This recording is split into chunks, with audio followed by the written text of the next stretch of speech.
Committee जमा करते हैं ताकि फिर निकल आए किसी का काम, वो ठीक है। कमेटी की दो शक्लें हमारे मुआशरे में राइज हैं, एक बोली वाली कमेटी है, एक पर्ची वाली कमेटी है।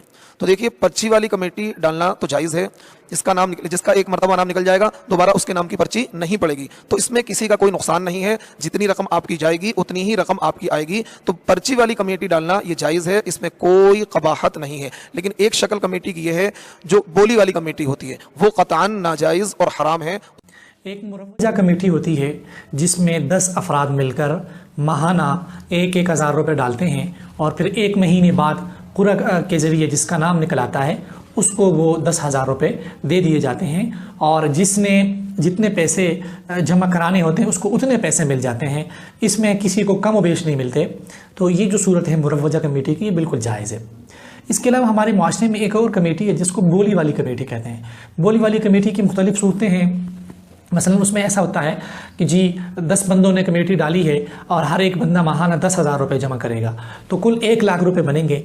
लेकिन जब कमेटी कुरा के ज़रिए नहीं निकाली जाएगी बल्कि बोली लगाई जाएगी कि ये 1,00,000 रुपये कौन जो है वो ऐसी कीमत में लेगा कि जिससे बकाया को फ़ायदा हो, यानी कौन सबसे कम कीमत में लेगा।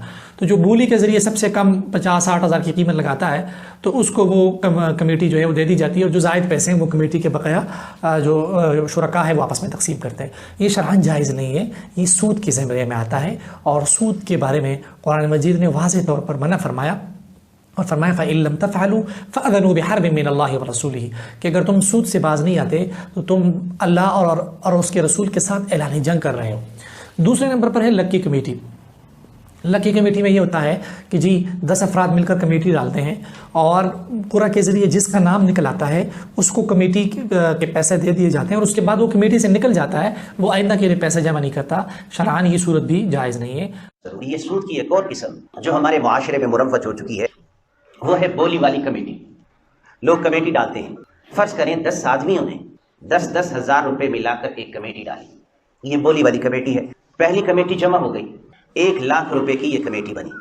अब इसमें यह तय होता है कि कौन सा आदमी इसके मेंबरान में से इस कमेटी को कमी के साथ उठाता है। मसलन मेंबरान बोली लगाते हैं, कोई कहता है मैं इसको 95,000 में उठाता हूँ, कोई कहता है मैं इसको 90,000 में उठाता हूँ। वो आदमी जिसने 90,000 की बोली लगाई और उसने 90,000 की कमेटी उठा ली, उसको देना पड़ेंगे 1,00,000 की। 90,000 कर्जा लेकर वो 1,00,000 रुपया अदा कर रहा है, तो 90,000 उसने वसूल किया और 1,00,000 रुपया अदा किया, तो 10,000 रुपया उसके ऊपर वो इंटरेस्ट पे कर रहा है, और ये इंटरेस्ट 10,000 रुपया उसके मेंबरान के दरमियान में तकसीम हो जाता है बराबर।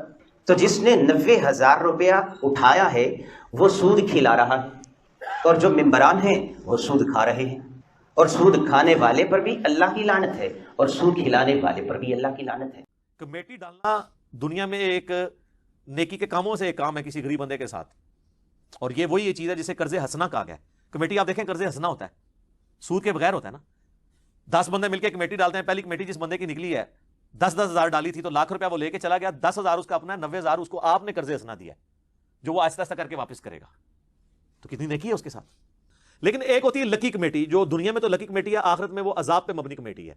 तो कुरानदाजी करने की बजाय वो ये करते हैं कि 1,00,000 की कमेटी 10 बंदों ने डाली ना, एक बंदा खड़ा होकर कहता है जी मैं इस कमेटी को जो है ना वो 90,000 में उठा लेता हूं। 90,000 का मतलब ये है कि 90,000 गोया कि मुझे 90,000 ही मैं ले लेता हूं, ऊपर का जो 10,000 है ना वो तुम बाकी 9 बंदे आपस में तकसीम कर लो। तो सर ये तो सूद है, पैसे के जरिए पैसा है।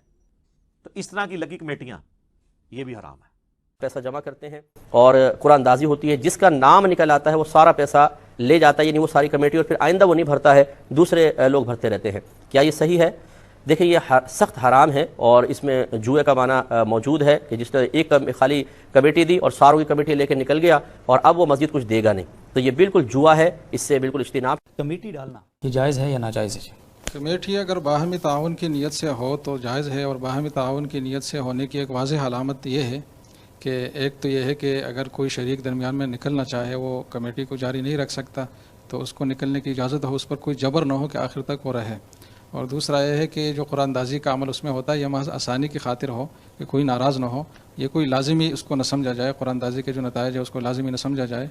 लिहाजा अगर किसी को एक वाज़ेह तौर पर ज़रूरत पेश आए और उसका नंबर न भी हो तो भी बाकी शुरका उसको बखुशी दे दें। اگر یہ دو باتیں اس میں پائی جاتی ہے تو مطلب یہ امدادی باہمی کی ایک صورت ہے، اور اس کی پوری حقیقت جو ہے وہ قرض لینے دینے کی ہے کہ میں نے آپ کو قرض دیا جو پہلی کمیٹی جس کی نکلی، اور وہ جو ادائیگی کرتا رہے گا تو قرض کی ادائیگی شمار ہوگی، تو یہ قرض لینے دینے کی ایک صورت ہے۔ سوال یہ ہے کہ ایک کمیٹی ڈالی جاتی ہے، ویسی کہتے ہیں، اس کمیٹی کے کل ممبر ہوتے ہیں 400، نکلتے ہیں 40 نام، ہر مہینے ایک نام نکلتا ہے، باقی جو 360 ممبر بچتے ہیں تو آخر میں ان کی جتنی مجموعی رقم جمع ہوتی ہے وہ یہ لٹائی جاتی ہے۔ جو 40 نام نکل جاتے ہیں تو ان کی جو کمیٹی جمع نکلواتی ہے، کہتے ہیں لاسٹ میں آپ کی نکل گئی، آپ کی ہو گئی، باقی وہ لاسٹ میں جو 360 ممبر ہوتے ہیں وہی رقم ادا کر دی جاتی ہے، اس کی جمع ہوتی ہے۔ آیا ایسی کمیٹی جائز ہے کہ ناجائز ہے؟ ان کے کہنے کا جو مطلب بن رہا ہے وہ یہ بن رہا ہے کہ 40 افراد کو ہر مہینے فارغ کر دیا، باقی 360 بچے، یا تو یہ بھی کنٹینیو رہیں گے۔ اگر یہ کنٹینیو رہتے ہیں تو اس کا مطلب یہ ہے کہ پیسے اب بڑھتے رہیں گے اور روٹین کے مطابق چلتے رہیں گے، عام بی سی کی طرح چلیں گے یا عام کمیٹی کی طرح چلیں گے۔ لیکن جو 40 والے تھے وہ ذرا اس میں آئے، پیکیج میں آئے، اور وہ 21 ڈالی پوری بی سی لے گیا، 2 ڈالی پوری لے گیا، 3 ڈالی پوری لے گیا، ایسے 40 اور 400 آدمیوں کو اس لیے جمع کیا گیا ہے کہ لالچ یہ دیا گیا ہے کہ آپ ان 400 میں سے 40 ہو سکتے ہیں، تو ایک بی سی بھر کے پوری بی سی لے جا سکتا ہے۔ تو یہ اعلیٰ درجے کی سٹے بازی ہے کہ سب کو اسے جمع کیا ہے کہ 40 کے نام وہ پیسے کم ڈال کے زیادہ لے جائیں گے، وہ پیسے کم ڈال کے وہ زیادہ پیسے لے جائیں گے، تو یہ سٹے بازی ہے، یہ مطلب سود کا معاملہ ہے۔ تو مطلب اس میں جو جن کو ملی ہے بی سی ان کے بارے میں کیا حکم ہوگا، اور جو بات آخر میں دے رہا ہوں جنہوں نے کم پیسے دیے اور زیادہ ملے ان کے لیے استعمال کرنا حلال نہیں ہے۔ ٹھیک ہے، اور جو اس میں شریک تو ہوئے لیکن انہوں نے اضافی رقم نہیں دی، 40 کے بعد انہیں پوری وہی رقم ملی جو جمع کرائی۔ دیکھیں حالات ایسے پیدا ہوئے کہ انہیں ان کا نام 40 میں نہیں آیا، ٹھیک، ورنہ تو خواہش تو یہ تھی کہ ہمارا نام 40 میں آئے۔ تو اب معاملہ یہ ہے کہ وہ گناہ گار تو ہوں گے کہ وہ ایک ایسی اسکیم میں شامل ہو رہے ہیں جس کی بنیاد سٹہ بازی، جوا اور سود ہے، تو اسے کمیٹی ڈالنا جائز نہیں ہے۔ کسی نے ایک سوال کیا کہ گھر میں خواتین جو بی سی ڈالتی ہیں اس میں نمبر آ جائے تو وہ پیسے لے لیتی ہیں، مطلب دے دیے جاتے ہیں، کیا یہ طریقہ صحیح ہے؟ بالکل صحیح۔ بی سی کیا ہوتا ہے؟ 10 12 15 عورتیں ہمارے جمع ہوتے ہیں، 100 روپئے کی اگر طے ہوتی ہے تو 10 لوگ 100 روپئے ڈالتے ہیں، 1000 جمع ہو جاتے ہیں، 1000 کسی ایک کو دیے جاتے ہیں۔ کبھی ایسا کیا جاتا ہے کہ جو ضرورت مند ہے اس کو پہلے دیتے ہیں، کبھی یہ ہوتا ہے کہ چٹھیاں ڈالتے ہیں، مطلب نمبر اٹھاتے ہیں کون پہلے لیں گا، کوئی مسئلہ نہیں، جب تک کہ اس میں کوئی کمی نہیں ہو رہی پیسے میں سامنے والے کی۔ 1000 کی بی سی 900 میں بک رہی، 850 میں بک رہی، اور باقی وہ 150 روپئے 100 روپئے سب بانٹ لے رہے، تو یہ تو حرام ہو جائے گا۔ لیکن جب تک وہ بی سی جتنا لیا جا رہا ہے اتنا ہی دیا جا رہا ہے، ٹھیک ہے، اور اتنا ہی واپس لیا جا رہا ہے، تو انشاءاللہ اس میں کوئی حرج نہیں، نمبر اٹھانے کے سسٹم میں بھی کوئی حرج نہیں، یہ چاہے مستحق ہونے کے اعتبار سے کرے یا پھر آپ سیدھے سے 1 2 3 4 کرے، جو بھی کر سکتے ہیں، اس میں کوئی مسئلہ نہیں۔